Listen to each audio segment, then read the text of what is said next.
Dándonos Brian González, nuestro que colega es, Brian González. que está allí en China, que llegó recién de Wuhan.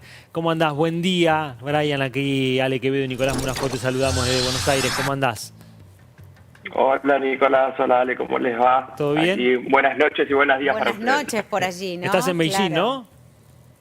Sí, en este momento estoy en Beijing. Acabo de llegar de un vuelo desde Wuhan, así que sí, pero estoy en Beijing. Mirá. Ah, está en Beijing. Mira, vos estuviste en Wuhan ahí, que ¿cómo está la ciudad ahora? Ahí en Wuhan recordemos Claro, que el comienzo. se inició todo, es el tema del COVID, donde algunos decían que era por la comida, por lo que había estado infectado en ese lugar. Bueno, ¿cómo está hoy Wuhan, por ejemplo?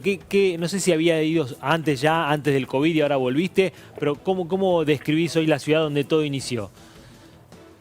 Bueno, la verdad que yo voy muy seguido a Wuhan, es porque trabajo con la televisión de la provincia de Hubei. Ajá. He ido muchas veces antes y luego del coronavirus, de la cuarentena, también he ido ya muchas veces este año también. Y la verdad que la vida está normalizada, obviamente que sigue la gente con los cuidados, como puede ser, por ejemplo, el hecho de utilizar el barbijo. En las calles ya se usa un poco menos, está la gente un poco más relajada en ese sentido, pero por ejemplo en el transporte público y en lugares cerrados sí sigue siendo obligatorio el uso de barbijos. Y hace 2 meses hubo un rebrote, un pequeño rebrote que empezó con 7 casos en la ciudad de Wuhan, que provenía de otra ciudad, esta gente que entró a la ciudad. Sí. Y lo que pasó fue que a los 2 días de confirmarse esos 7 casos, Sí. se inició el testeo masivo a toda la población de Wuhan, Claro. para poder rastrear los casos y poder aislar a aquellos que habían estado en contacto estrecho. Ahí te meten hisopado rápido, ¿no? Digo, Claro. es como un ejército de hisopados. Exactamente, imaginémonos que Wuhan, una ciudad de más o menos lo que vendría a ser la ciudad de Buenos Aires con el conurbano, todo junto, Ajá. porque alrededor de 11 millones de habitantes es lo que tiene, en una semana hacen todo el testeo a toda la ciudad. Y esto que les digo que pasó con Wuhan, Sí. empezó en la ciudad de Nanjing, Sí. y luego se expandió a la ciudad de Yangzhou, y en la ciudad de Yangzhou, que fue la que tuvo más casos, hicieron 5 rondas de testeos masivos a toda la población. Wow. Y es una ciudad de 4,5 millones de habitantes. Qué coordinación. Entonces, eso es para China, que lleva la política de COVID-0, eso es, no escatiman en gastos. Claro. Para poder controlar el avance del virus, y especialmente con esta variante Delta que hoy en día está afectando la ciudad de Xiamen, y ahora en estos últimos 2 días empezó en la ciudad de Harbin también. Así se extendió ya a otra ciudad. ¿Qué hizo Xiamen? ¿Qué decisión Exactamente. tomó, Brian, el gobierno de Xiamen de cerrar absolutamente fronteras también con el resto? ¿Cuáles son los...? Sí, exactamente. Eso, lo que pasó con la ciudad de Xiamen es que tuvo muchos casos muy rápidamente. Entonces, para que no se sigan expandiendo la cantidad de casos, lo que hacen es poder cerrar completamente la ciudad, como pasó con la ciudad de Yangzhou, que les comentaba, que más o menos tiene la misma población que Xiamen. Es lo que lograron hacer con Xiamen. Y ahora la mayoría de los casos que se están dando de positivos dentro de China son de Xiamen y de Harbin. Claro. Que Harbin es una ciudad que está al norte de China.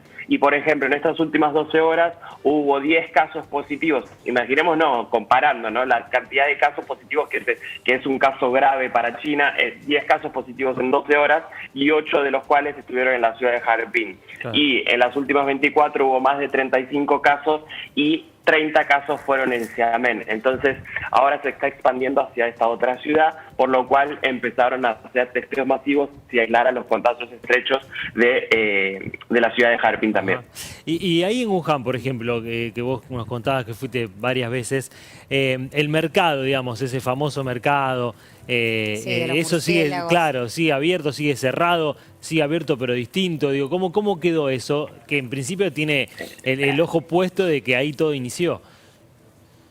Claro, bueno, eso es la versión que se da fuera de China. La versión Ajá. dentro de China dice es el lugar donde primero se reconoció al virus, ¿no? Ok. Como Ah. diciendo, quizás esto empezó en otro lado, no necesariamente tiene que ser Wuhan y el mercado de Hankou, que Ajá. es un distrito de la ciudad de Wuhan, sino que ahí es el primer lugar que se detectó y se contagiaron muchas personas. Claro. Eso es lo que dicen en China. Y entonces, ¿qué pasó? Es un mercado que es muy céntrico porque está en el centro del distrito de Hankou, que, bueno, Wuhan es una ciudad enorme.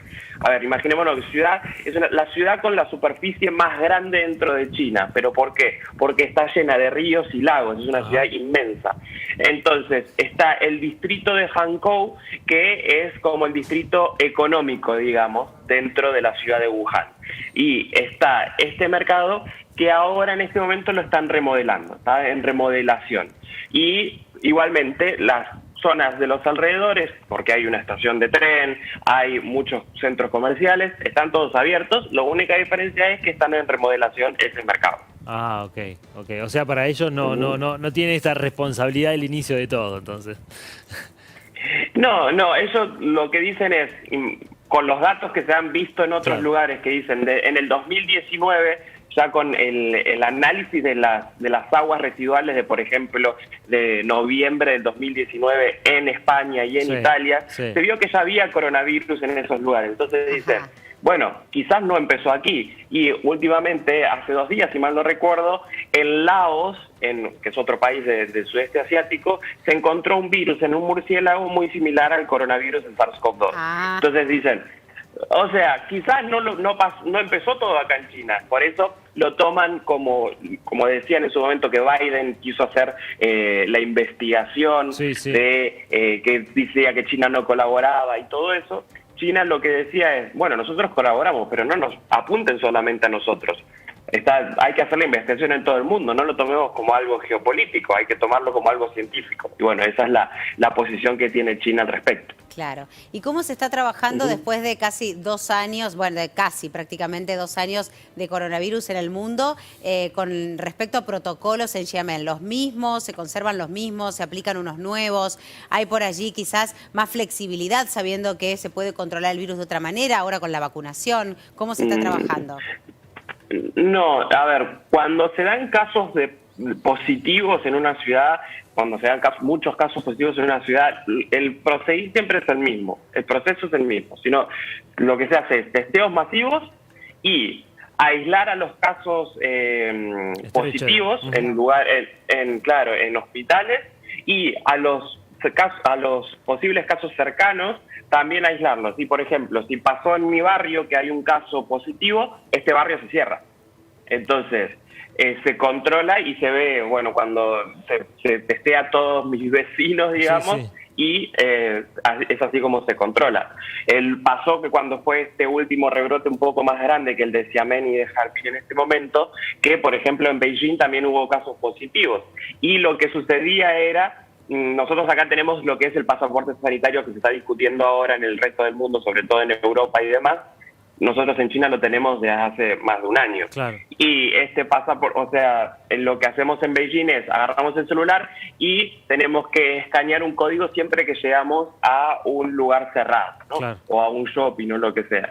Y de esa manera se sabe la gente que estuvo ahí, y para rastrear, en caso de dar un caso positivo, poder rastrear a la gente que estuvo en contacto, ¿no? Claro. Exactamente. Y también hay un código a nivel nacional que, por ejemplo, si vos estás en una ciudad por más de 3 horas, te apareció ese código que en realidad se maneja gracias a la ubicación del roaming, por ejemplo, el celular, exactamente.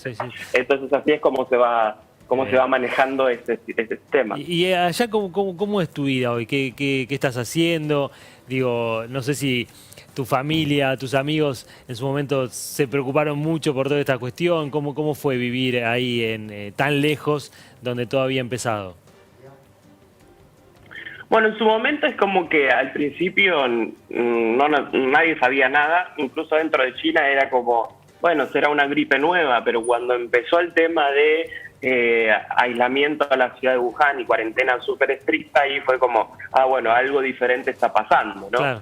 Y lo que pasó aquí en China fue que luego de que se empezó a controlar, luego de 2 meses de un control muy estricto, ya en China ya no había prácticamente coronavirus, ¿no? Porque era como súper estricto en el control, testeos masivos, rastreamiento, entonces era como muy... como aquí se controló muy rápido comparado con el resto del mundo.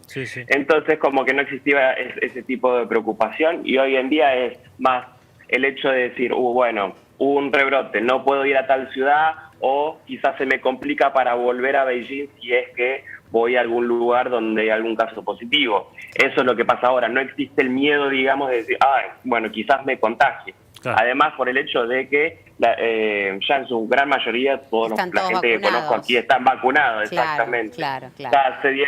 Ya a nivel nacional hay 1.000 millones de personas con el calendario de vacunación completo. 1.000 millones de personas, teniendo 1.400 millones de habitantes. Es prácticamente el 70% de la población.